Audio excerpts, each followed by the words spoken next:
sem a adequação legal e sem a técnica jurídica própria deve ser rejeitado, e é o que foi feito nesta noite de hoje pela presidência do Senado Federal.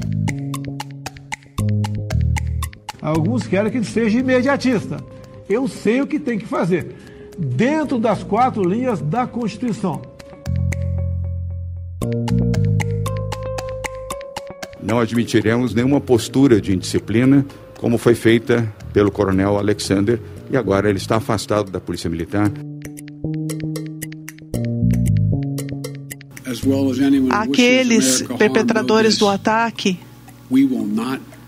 que eles saibam, nós não vamos perdoar. Nós não vamos esquecer. Nós vamos caçar vocês. O presidente Jair Bolsonaro sofreu mais uma derrota no Congresso Nacional. O presidente do Senado, Rodrigo Pacheco, rejeitou a abertura de processo de impeachment contra o ministro do Supremo Tribunal Federal, Alexandre de Moraes. Segundo ele, Bolsonaro não apresentou elementos mínimos para justificar a medida. No texto, Bolsonaro argumentava que o Poder Judiciário passou a agir como um ator político. Por isso, deveria tolerar ataques similares aos que ele diz sofrer enquanto presidente. O presidente também questiona decisões tomadas por Moraes em julgamentos do Supremo. Vale lembrar que no início do mês, a Câmara já havia barrado outra medida do presidente, a de retomada do voto impresso. Enquanto isso, Bolsonaro tenta fazer uma demonstração de força, convocando seus aliados para os atos do dia 7 de setembro, quando se comemora o Dia da Independência. Fora do Planalto, os governadores estão preocupados. João Dória de São Paulo, por exemplo, alerta para militantes armados.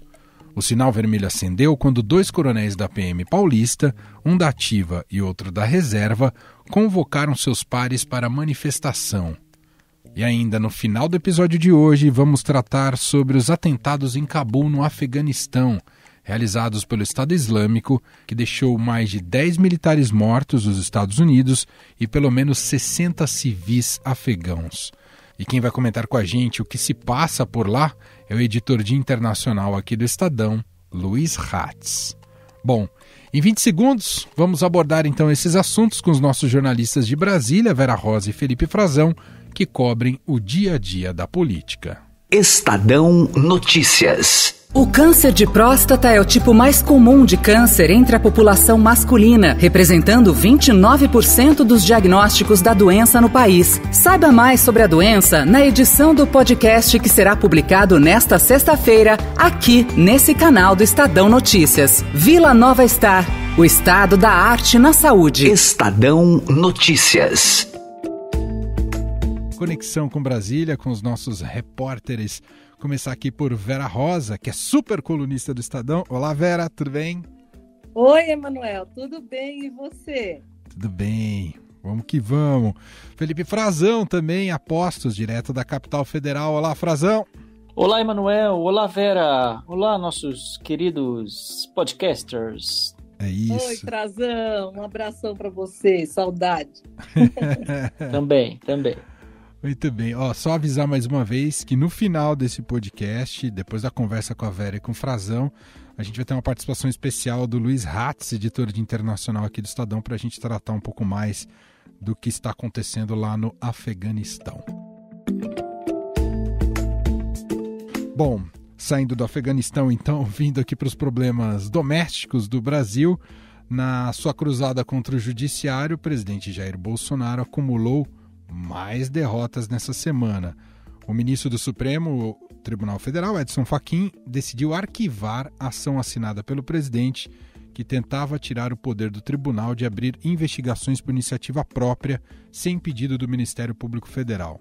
Mas a maior das derrotas do presidente, sem dúvida nenhuma, foi a rejeição do pedido de abertura de impeachment do ministro do STF, Alexandre de Moraes.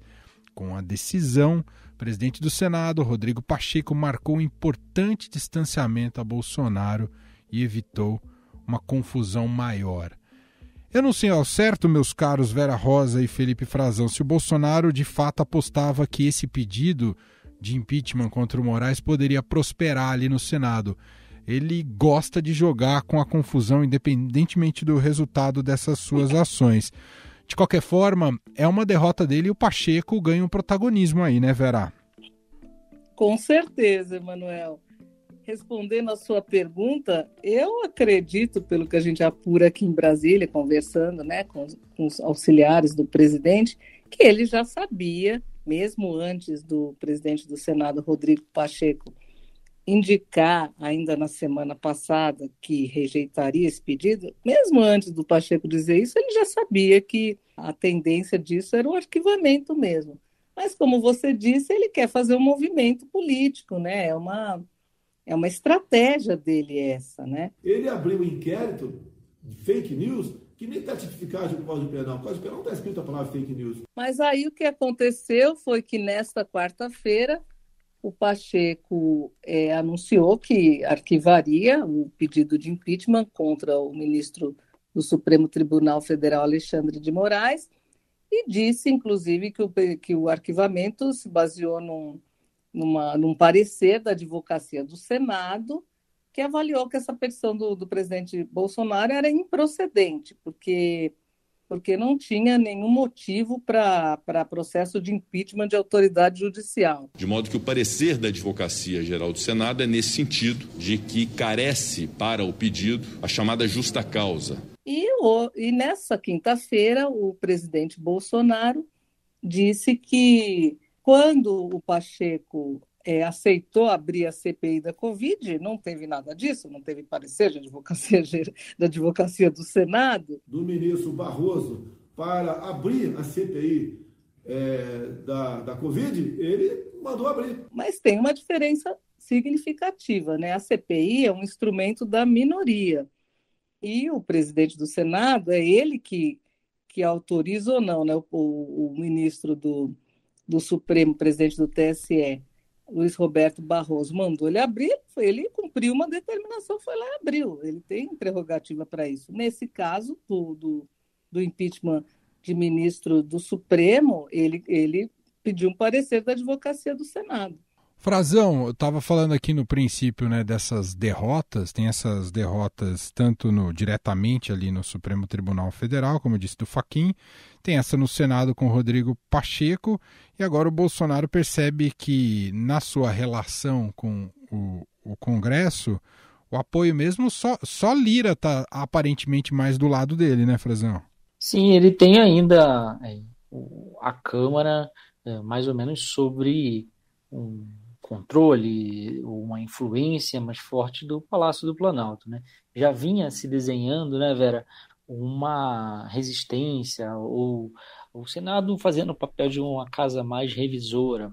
Sim, isso vai de encontro também com as aspirações políticas de grupos de senadores que estão no comando do Senado hoje, né? Basta ver que, como a gente estava falando de impeachment do Moraes, nos casos dos impeachments, ou dos pedidos, né, de impeachment do próprio Bolsonaro contra ele, na Câmara, isso nunca caminhou, fica tudo numa gavetinha bem guardada, chumbada, parece, dentro do gabinete do Arthur Lira. Não se fala sobre isso, não há possibilidade. Está ficando mais evidente até um certo descompasso entre eles, entre a cúpula da Câmara e a cúpula do Senado. Então também, se a gente for pensar de uma forma mais ampla, há um descompasso entre os poderes, né, como um todo. A gente vai ver que esse pedido de impeachment do Bolsonaro serviu para atiçar muito. Ao mesmo tempo que atiça, embora o Supremo seja o alvo, né, dessa manifestação principal, também é o Congresso, porque ele fez esse pedido de impeachment muito para incendiar, se não para dar uma razão, né, um objeto concreto para que sua militância se agarrasse a esse pedido e tivesse uma justificativa para se manifestar no 7 de setembro, porque ali eles teriam um objeto concreto. Olha, nós estamos pedindo aqui que esse impeachment seja procedente, que ele seja primeiro processado, julgado procedente e que se destitua um ministro da corte, se não dois, né? Porque tinha também o Barroso como um alvo futuro que acabou não saindo. Você deu um gancho importante aqui para a gente entrar nesse assunto que tem total conexão com esse primeiro tema que a gente abordou aqui no Poder em Pauta, que é a manifestação do dia, as manifestações do dia 7 de setembro, né? As tensões só crescem, a panela de pressão parece que também um outro aspecto, né, estourou nessa semana, foram as revelações de policiais, isso um pouco a gente já sabia também, né, mas agora ficando cada vez mais evidente e público, né, policiais que aderiram, querem estar presentes nesse ato pró-Bolsonaro, estão divulgando esse ato pró-Bolsonaro e de teor golpista. Entre eles, um coronel da ativa da PM de São Paulo, que agora está afastado pelo governador João Dória. Esse caso foi revelado aqui pelo Estadão, pelo nosso colega Marcelo Godoy. E depois o governador de São Paulo, João Dória, fez o alerta, né, o risco de manifestações com soldados policiais armados. E até tentam buscar uma reunião com Bolsonaro aí para arrefecer os ânimos. Começar por você, Frazão, sobre essas tensões em relação ao 7 de setembro e principalmente essa conexão com as polícias militares.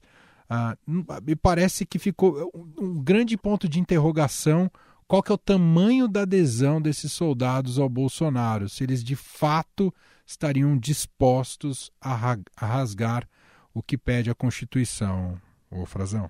Manuel, eu acho que além dessa questão que você coloca, tem uma outra. Se houver distúrbios, quem vai contê-los? Verdade. Porque eles são a força de segurança, né? Eles são a força de policiamento para protestos, né? Para manifestações, são os responsáveis por garantir a integridade de todos. E como o Godoy revelou nessa publicação, que o coronel que tinha um comando no interior de São Paulo e tinha tropa sob suas ordens, né?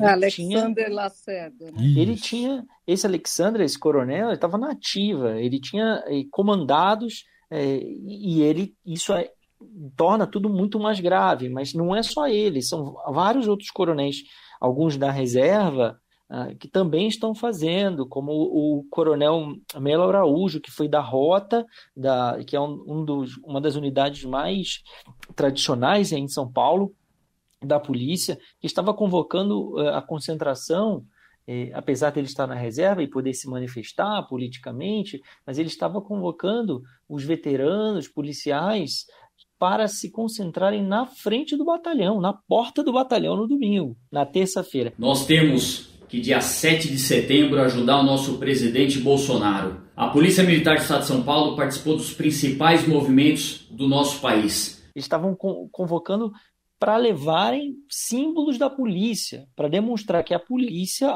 ele usa até a expressão força pública, que é o antigo nome da polícia, né? Para demonstrar que eles têm apoio, que o presidente tem apoio. É uma manifestação contra o Supremo, que pede a destituição de ministros do Supremo sem razão, porque, como a gente viu no pedido de impeachment, tem uma série de alegações ou reclamações do presidente que são descontentamentos com o que a Suprema Corte vem julgando e não atos indevidos dos ministros.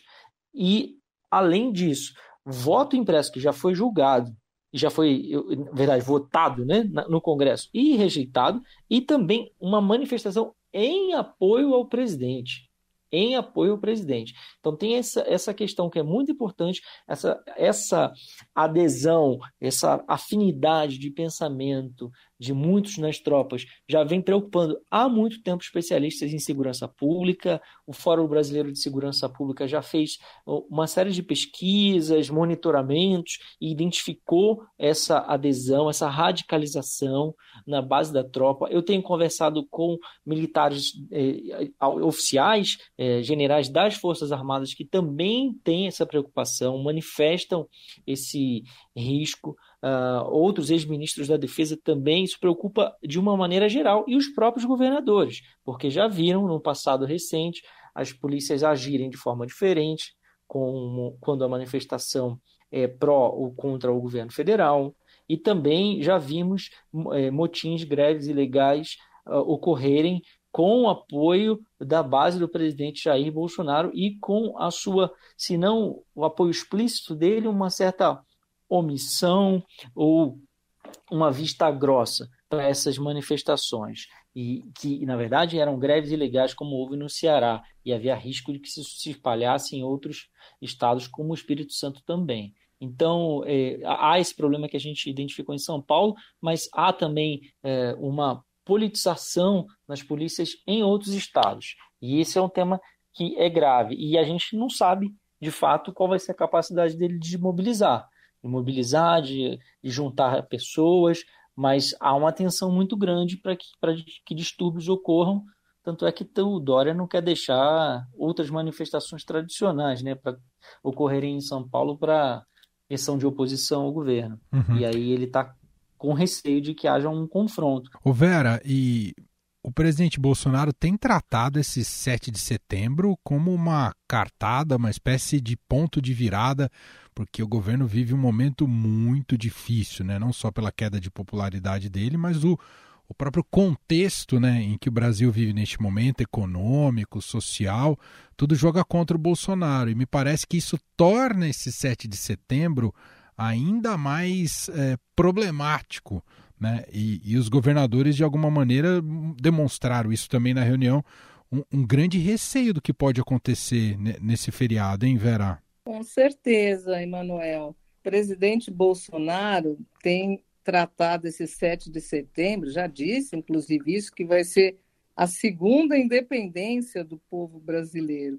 que será uma fotografia para o mundo. Eu sei o que tem que fazer, dentro das 4 linhas da Constituição. O que ele quer dizer com isso, né? Aí ele fica num discurso assim, fica modulando o discurso, né? Nesta quinta-feira, por exemplo, disse que não, que vai ser uma manifestação pacífica, enfim, mas assim, como o Frazão disse, tem muita infiltração de policiais bolsonaristas da reserva e alguns até da ativa nesse movimento, o que realmente preocupa, né? E os governadores se reuniram nessa segunda-feira e houve ali um pedido, assim, uma tentativa de que se faça uma reunião com Bolsonaro, com o presidente Bolsonaro e com chefes de outros poderes também. Mas o próprio governador de São Paulo, João Dória, disse que não acredita nisso. Discutiram isso ali, mas ele acha que isso não vai dar em nada, porque o próprio Bolsonaro não quer reunião nenhuma, não quer mudar. Basta observar as manifestações feitas pelo presidente Jair Bolsonaro, que flerta com o autoritarismo permanentemente. Então, vai lá tirar uma foto? Eles não têm expectativa nenhuma desse encontro, né? E do lado do Planalto, o próprio Bolsonaro também tem sido aconselhado a não fazer mesmo nenhuma reunião, porque vai dar protagonismo a esses governadores. Então, quer dizer, não tem muito por onde ir nessa questão, né? Então, ele não recuou em nada. Está no impasse, vivemos um impasse, né? A crise entre os poderes vive ali um momento de muita tensão mesmo, principalmente com esse 7 de setembro, que ninguém sabe o que vai acontecer. A preocupação é com esses confrontos. Frazão, tem algum pedido ou alguma interlocução com as Forças Armadas em relação à segurança desse 7 de setembro, especialmente em Brasília, né, com a Praça dos Três Poderes? Aqui sim, aqui, Emanuel, a área é uma área de segurança, né? A esplanada dos ministérios, a sede dos poderes, inclusive quem faz formalmente a segurança de alguns edifícios públicos são as Forças Armadas, por exemplo, a sede do Itamaraty, por exemplo, o próprio Palácio do Planalto, né? O Ministério da Justiça já tem um policiamento próprio, feito também pela Força Nacional. Os prédios militares, eles estão aqui. Em geral, eles são usados para a guarda dos edifícios. O Palácio do Planalto, pelo Exército, sempre tem o Batalhão de Guarda Presidencial. No Itamaraty se reveza, é Marinha, hora Aeronáutica, mas eles não podem atuar nas ruas, mas eles são comunicados, porque como é uma área de segurança nacional, eles são, sim, informados do que vai haver. Existe, inclusive, um protocolo de segurança feito em parceria com a Secretaria de Segurança Pública aqui do DF, que faz a segurança dessas manifestações com a Polícia Militar normalmente como no restante do país. E quem tem um mandato para agir são eles. Para que as Forças Armadas venham a agir, é necessário que o presidente decrete uma garantia da lei e da ordem. Tá? Então, precisaria de uma atuação, uma deliberação do Bolsonaro ou do chefe de um dos outros poderes. É bom de lembrar que a Constituição prevê isso também, que o chefe de um dos outros poderes pode convocar as Forças Armadas para garantir a lei e a ordem no caso de uma quebra, de um distúrbio social extremo em que se esgotem as capacidades das forças de segurança, no caso aqui de Brasília, do DF. E isso tudo é sempre conversado. Para se fazer uma manifestação nessa área, como se programa para o 7 de setembro, e não vai haver o desfile militar, né?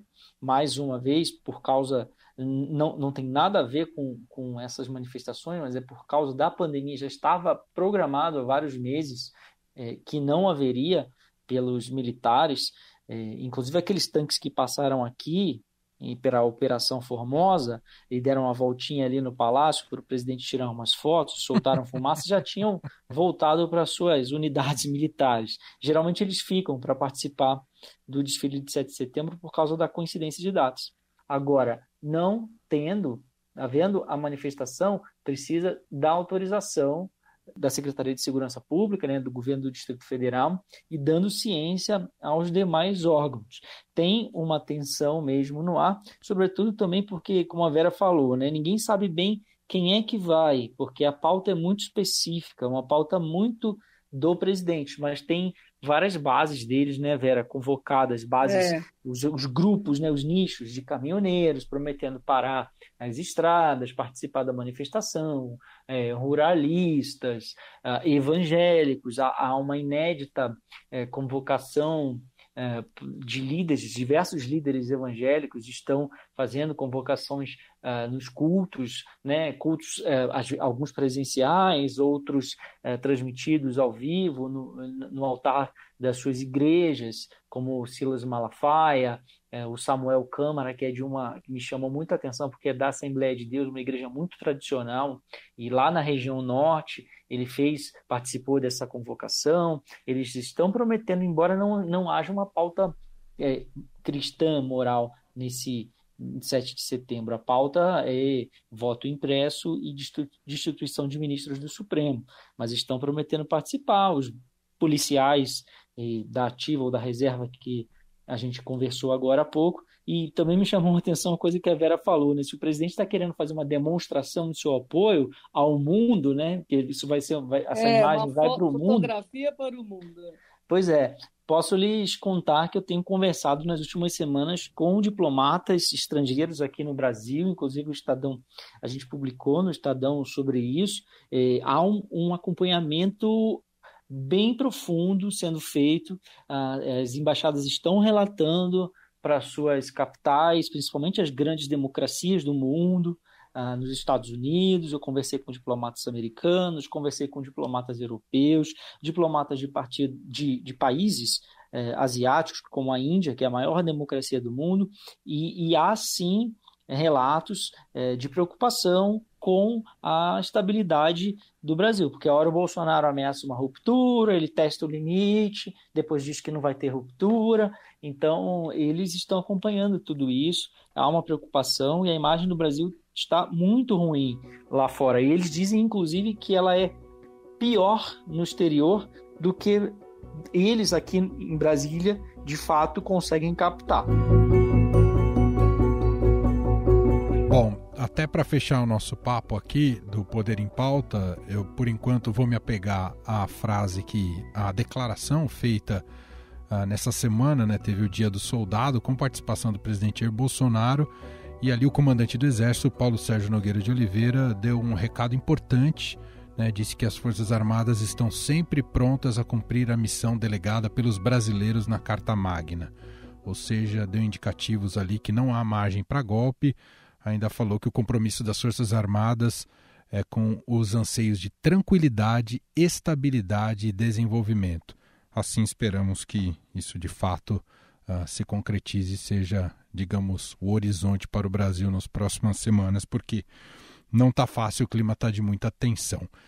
Eu já volto para me despedir aqui com a Vera Rosa e o Felipe Frazão. Antes, eu vou bater um papo com o Luiz Hatz, editor de Internacional, porque estamos, além de olhar para as convulsões aqui no Brasil, estamos também de olho no que está ocorrendo no Afeganistão após atentados terroristas na manhã dessa quinta-feira, que deixou vários mortos e que torna o clima lá muito mais difícil, catastrófico, trágico do ponto de vista humanitário. A gente vai bater esse papo com o Luiz Hatz. Tudo bem, Hatz? Seja bem-vindo.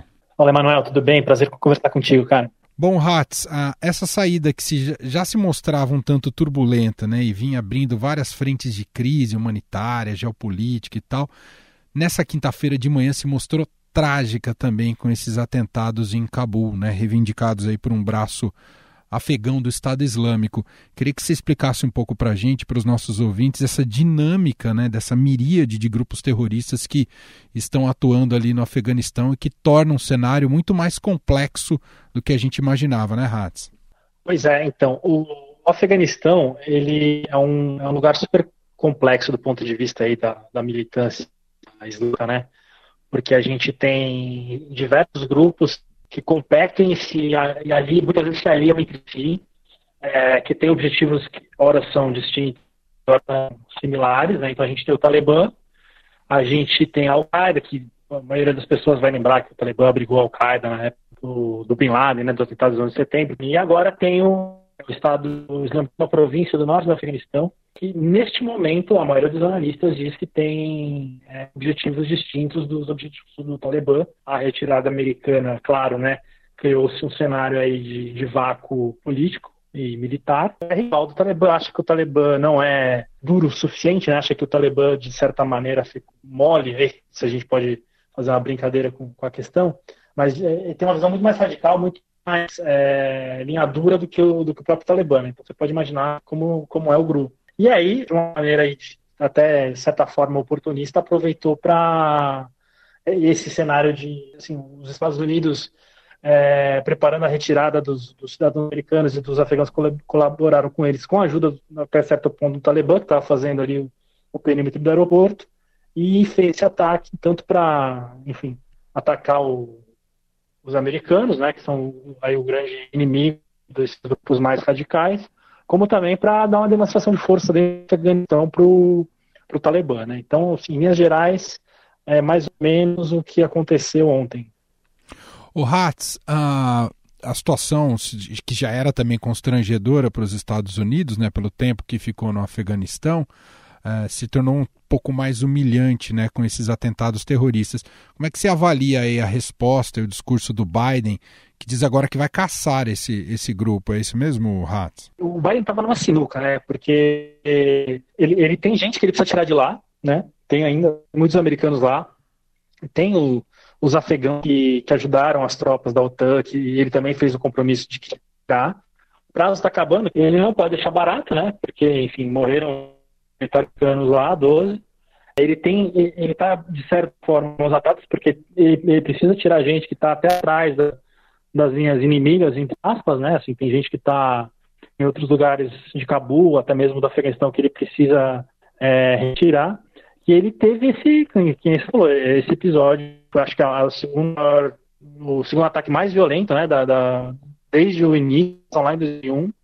O primeiro desde 2020, né, apesar de que tinha uma trégua ali com o Talibã e tal. Ele falou grosso, mas também não falou o que ele vai fazer, né? Assim, mas acho que nos próximos dias aí a gente pode esperar algo de retaliação militar.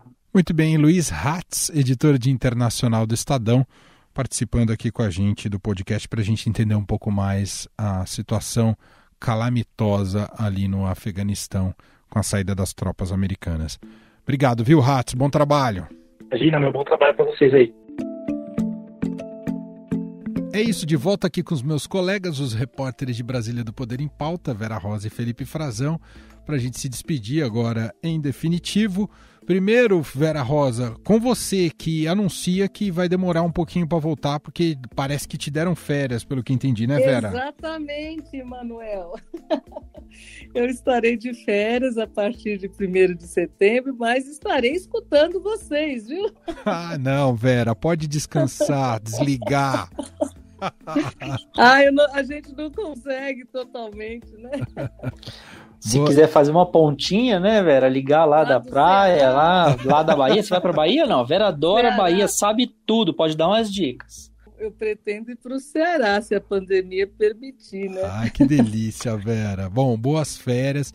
Você merece demais, vamos sentir sua falta por aqui, viu? Muito obrigada, Emanuel. E cumprimento aqui o Felipe Frazão, que não vai me abandonar não, né, Frazão? Você vai estar comigo, né, meu cara? Vou ficar, rapaz. Não me liberaram esse ano ainda para tirar um tempo como esse da Vera. Brincadeira. Agora férias só ano que vem. Você já tirou férias? Eu fiz já, mas foram 2 semaninhas assim, foram intercalados, agora só ano que vem. É isso, meus caros, Poder em Pauta volta daqui 15 dias, sempre publicado às sextas-feiras, nessa nossa conversa sobre os poderes em Brasília. Valeu a todos.